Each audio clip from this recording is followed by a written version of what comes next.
औज़ुबिल्लाहि मिनश्शैतानिर्रजीम बिस्मिल्लाहिर्रहमानिर्रहीम अल्लाहुम्मा कुल्लि वलिय्यिकल हुज्जत इब्निल हसन सलावातुका अलैहि वला आबाइही फ़ी हाज़िहि स्सा व फ़ी कुल्लि साआ वलिय्यन व हाफ़िज़न व क़ाइदन व नासिरन व दलीलन व ऐनन व हत्ता तुस्किनहु अर्ज़का व तुमत्तिअहु फ़ीहा तवीला। अस्सलामु अलैकुम सामीन, हमारे चैनल ज़िक्र उला में खुश आमदीद।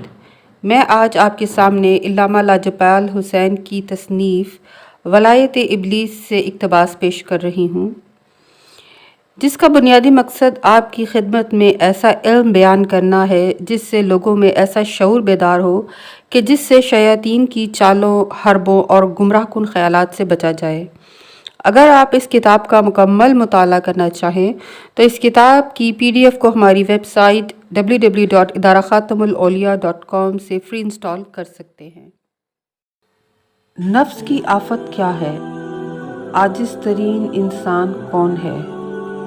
फ़िरौन अपने नफ्स की इस्लाह क्यों नहीं कर पाया? रिजस कितनी तरह की होती है? शिर्क की असल वजह क्या है? हुब्बे दुनिया आफत नफ्स है। अमीरुल मोमिनीन फरमाते हैं कि नफ्स की आफत दुनिया में गर्क होना है, यानी ये नफ्स इंसान को दुनिया में गर्क करता है। जो अपने नफ्स के ताबे हो जाता है, जान लीजिए इसका अंजाम इंतहाई बुरा है। हमें इस नफ्स की पहचान का हुक्म मिला हुआ है कि हम अपने नफ्स को पहचानें। ये वो नफ्स है कि फजूरहा, जिसको अल्लाह ने बदी का इल्हाम किया हुआ है, यानी इसके अंदर नेकी और बदी दोनों पाई जाती हैं, तो दोनों ही मंजिलें करार पाई हैं। यानी अगर नफ्स बदी की तरफ माइल है तो वो इंतहाई बदी पर फाइज हो जाएगा, और अगर कोई तकवा की तरफ माइल है तो वो मुत्तकी बन जाएगा। इमाम अली अलैहिस्सलाम फरमाते हैं कि ए लोगों, कि जो आजिज़ तरीन इंसान है वो सिर्फ वही है जो अपने नफ्स की इस्लाह नहीं करता। दुनिया के अंदर आजिज़ की कई तारीफ़ें हो सकती हैं, लेकिन अमीर कायनात के नज़दीक आजिज़ तरीन इंसान वही है जो अपने नफ्स की इस्लाह नहीं कर सकता, और बहादुर वही है जो उस पर गालिब हो। ये कितनी बड़ी हकीकत है। यानी मालूम हुआ कि दुनिया के आजिज़ तरीन इंसानों ने दूसरे इंसानों को गुमराह किया क्योंकि वो अपने नफ्स की इस्लाह से आजिज़ थे। फ़िरौन अपने नफ्स की इस्लाह क्यों नहीं कर पाया? इसलिए कि वो अपने नफ्स की इस्लाह करने से आजिज़ था। ऐसे ही हम नमरूद, फ़िरौन और इसी तरह रसूल के ज़माने तक चले जाएं।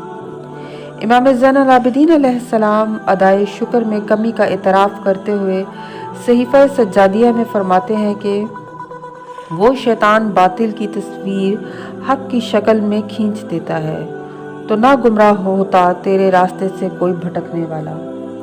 मालूम हुआ शैतान मलऊन इंसानों को गुमराह करने के लिए हर ज़माने में अहले बातिल को हक़ की तस्वीर दिखाता है कि गुमराह होने वाले नफूस अहले हक़ को अपना दुश्मन और शयातीन को अपना रहबर मानते हैं।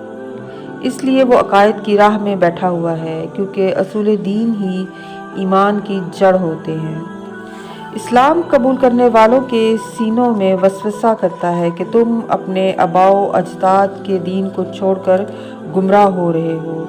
यानी इस्लाम से रोकने के लिए नफ्स अम्मारा के वसवास हैं, फिर कबूल इस्लाम के बाद अताअत में हायल होता है।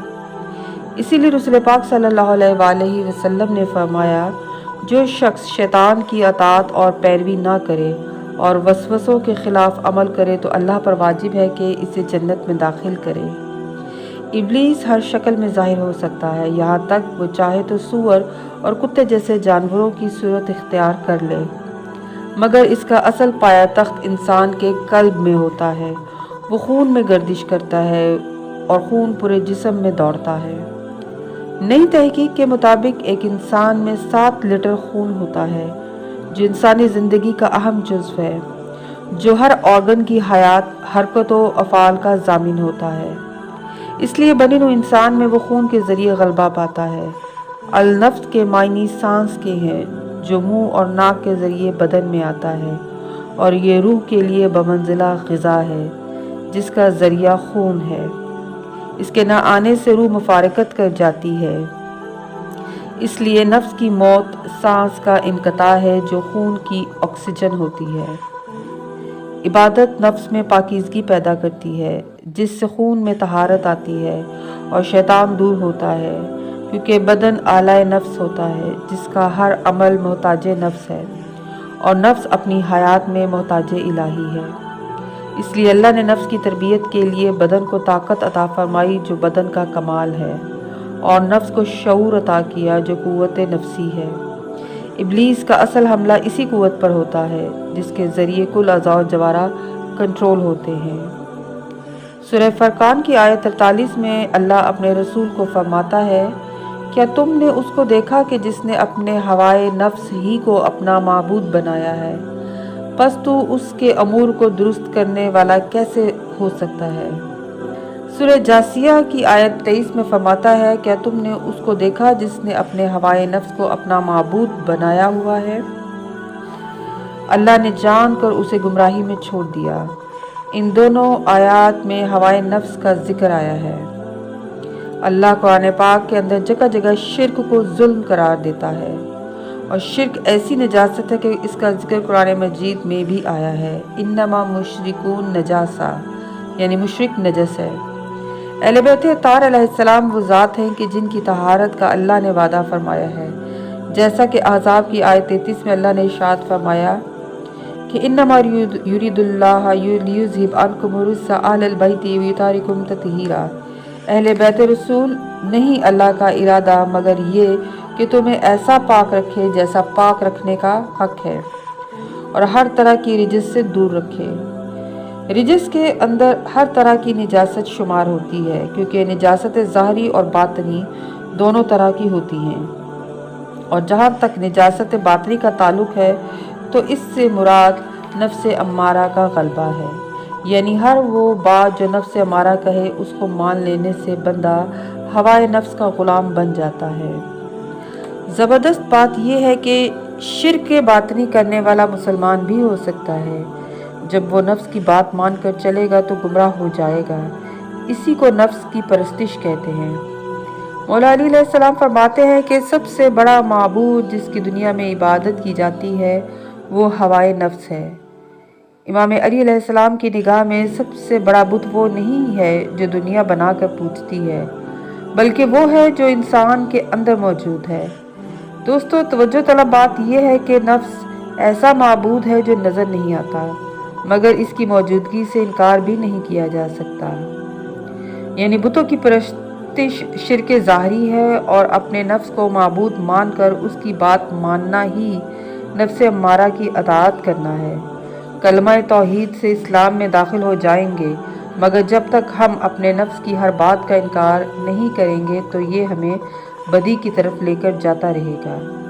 یہی وہ دشمن ہے جو دوست کی طرح ہمارے ساتھ ساتھ رہتا ہے۔ سورہ توبہ کی آیت 31 میں ارشاد ہوا، انہوں نے اللہ کو چھوڑ کر اپنے عالموں اور درویشوں اور مسیح ابن مریم کو رب بنا رکھا ہے، حالانکہ کوئی اور حکم نہیں دیا گیا تھا سوائے اس کے کہ وہ اللہ کی عبادت کریں۔ اس کی سوا کوئی معبود نہیں۔ جن چیزوں کو یہ شریک ٹھہراتے ہیں اس کی ذات اس سے منزہ ہے۔ اس آیت میں مخفی طور پر نفس کی نفی کی گئی ہے، کیونکہ شرک ظاہری کی اصل وجہ نفس کو معبود ماننا ہی ہوتی ہے، اسی لیے اللہ کا سب سے بڑا دشمن نفس امارہ ہے۔